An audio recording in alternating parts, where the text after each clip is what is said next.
شاليه بي 315 عبارة عن غرفة وريسبشن. ميكروويف، بوتاجاز اشعال ذاتي. الصالة فيها مروحة، في شاشة، في كنبة بتفتح سرير، والكنبة كمان التانية بتفتح سرير.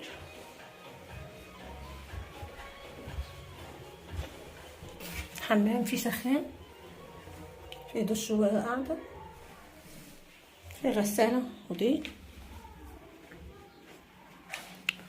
غرفة النوم الأساسية، دولاب، السرير 120 والسرير 100، تسريحة، تكييف كبير.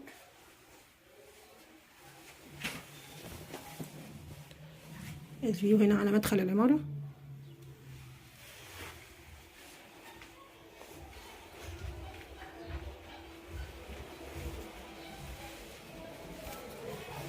هنا الفيو بتاع البلكونة.